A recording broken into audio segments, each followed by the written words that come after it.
Hi పిల్లలు, welcome to tales by Airavat channel. మీరందరూ ఎలా ఉన్నారు? అందరూ మన ఛానల్లో కూర్మ అవతారం 2వ ఎపిసోడ్ చూసారా? నచ్చిందా? చూడకపోతే వెంటనే చూసేయండి, మీకు చాలా నచ్చుతుంది. పోయిన ఎపిసోడ్లో మనం శ్రీ మహావిష్ణువు దేవతలతో పాల సముద్రం చిలకమని, అలా చిలికితే ఇంద్రుడు పోగొట్టుకున్న వాటితో పాటు అమృతం కూడా వస్తుందని, అది తాగితే చావే లేకుండా అమరులుగా ఉంటారని చెప్పి రాక్షసుల సహాయం తీసుకొని వెళ్ళి పాల సముద్రాన్ని చిలకండి అని చెప్పటం చూసాం. తరువాత ఏమవుతుందో మనం ఈ ఎపిసోడ్లో తెలుసుకుందాం. అలా శ్రీ మహావిష్ణువు చెప్పిన వెంటనే దేవతలు వెళ్ళి రాక్షసులతో స్నేహం చేశారు. దేవతలు కనపడగానే ముందు రాక్షసులు చంపేస్తామంటే రాక్షసుల రాజైన బలిచక్రవర్తి తప్పు వద్దని చెప్పారు. ఆయన ధర్మాత్ముడు. రాక్షసుడైనంత మాత్రం చేత ధర్మం లేకుండా ఉండదు. మహానుభావుడైన ప్రహ్లాదుని మనవడే ఈ బలిచక్రవర్తి. మనని ఆశ్రయించి స్నేహభావంతో వచ్చిన వారిని సంహరించకూడదు. అందరం కలిసి అమృతోత్పాదనం చేద్దాం పదండి అని బలిచక్రవర్తి రాక్షసులతో చెప్పారు. తరువాత దేవతలు రాక్షసులు అందరూ కలిసి వెళ్ళి రోకళ్ళు గుణపాలు తెచ్చి మందర పర్వతాన్ని త్రవ్వుతూ చేతులతో గట్టిగా ఊపుతున్నారు. అది కదిలితే దాని కింద చేతులు పెట్టి తమ తమ బలాలను చెప్పుకొని మందర పర్వతాన్ని పైకెత్తారు.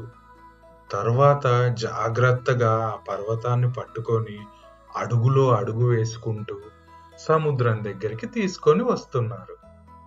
అలా తీసుకొస్తుండగా దాని కింద పడి చాలా మంది రాక్షసులు దేవతలు వారి ప్రాణాలు పోగొట్టుకున్నారు. ఇంత పెద్ద మందర పర్వతాన్ని ఎత్తి సముద్రంలో ఎలా దింపి చిలుకుతాము?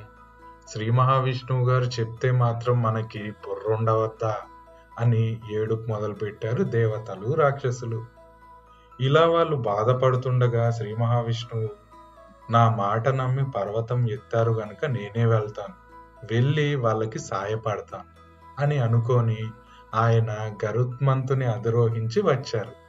గరుత్మంతుడు శ్రీ మహావిష్ణువు యొక్క వాహనం. శ్రీ మహావిష్ణువు గరుత్మంతుని మీద వారి వద్దకు వెళ్ళి, ఈ పర్వతమైనా పడిపోయిందని ఏడుస్తున్నారు అని అడిగి ఆయన దాన్ని అమాంతం పైకెత్తి ఒక బొంగరాన్ని తిప్పినట్టు చేత్తో తిప్పి ఎత్తి పట్టుకొని గరుత్మంతుని వీపు మీద పెట్టి, ఓ గరుత్మంత, దీన్ని తీసుకొని వెళ్ళి క్షేమంగా క్షీరసాగరంలో దింపు అని చెప్పారు. తర్వాత నేను కూడా మీ దగ్గరే ఉంటాను, మనం అందరం కలిసి క్షీరసాగర మదనం చేద్దాం అని శ్రీ మహావిష్ణువు దేవతలందరికీ అధ్యక్షత వహించారు. క్షీరసాగర మదనం చేయటానికి మందర పర్వతాన్ని పాల సముద్రంలో దింపినప్పుడు పట్టుకొని తిప్పటానికి ఒక తాడు కావాలి. ఈ కార్యానికి మామూలు తాళ్లు పనికిరావు. పర్వతం చుట్టూ ఒక గాడి చెక్కండి.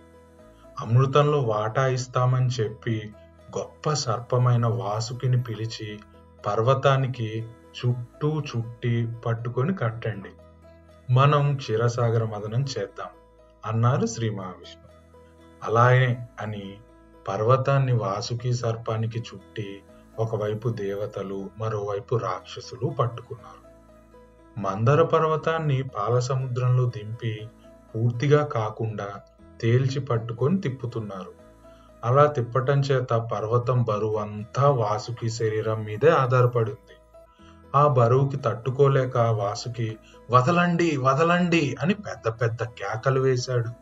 ఆయన బాధకి గిలగిలా కొట్టుకోవడంతో పట్టు తప్పి మందర పర్వతం పాల సముద్రంలో ఒరిగిపోయింది.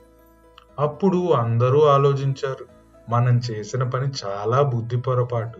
విష్ణువు చెప్పిన అన్ని పనులు చేస్తుంటాం, పర్వతం నిలబడాలంటే కింద ఏదో ఒకటి ఉండాలి కదా. పాల సముద్రంలో పర్వతాన్ని పట్టుకొని ఏ ఆధారం లేకుండా ఎలా తిప్పగలం? అటు ఇటు గట్టిగా పట్టుకుంటే కనుక పర్వతం నిల్చుంటుంది. అలా నించుంటే అమృతం ఎలా వస్తుంది? మరి పర్వతాన్ని పట్టుకొని చిలకాలి కదా. చిలకడానికి దగ్గరకు వదులుతుండాలి, దూరం వదులుతుండాలి. అలా చేయడంలో జారిపోతుంది.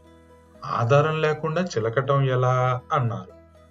ఆధారం ఏది అని విమర్శించేవారే కాని పరిష్కారం చెప్పేవాళ్ళు ఒక్కరూ లేరక్కడ. మందర పర్వతం పాల సముద్రంలోకి దింపినప్పుడు దాన్ని భరించగలిగిన పదార్థం ఒకటి కావాలి. అదేంటి, ఎక్కడి నుంచి వస్తుంది అని దేవతలు రాక్షసులు తలలు పట్టుకొని ఏడుస్తూ కూర్చున్నారు. పిల్లలు, ఆ తర్వాత మహా విచిత్రం జరిగింది. తర్వాత ఏమైందో తెలుసుకోవాలందా? తర్వాత ఏమైందో మనం నెక్స్ట్ ఎపిసోడ్ లో తెలుసుకుందాం.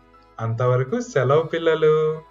ఇలాంటి మరిన్ని మంచి మంచి వీడియోల కోసం please like, share and subscribe our tales by Airavat.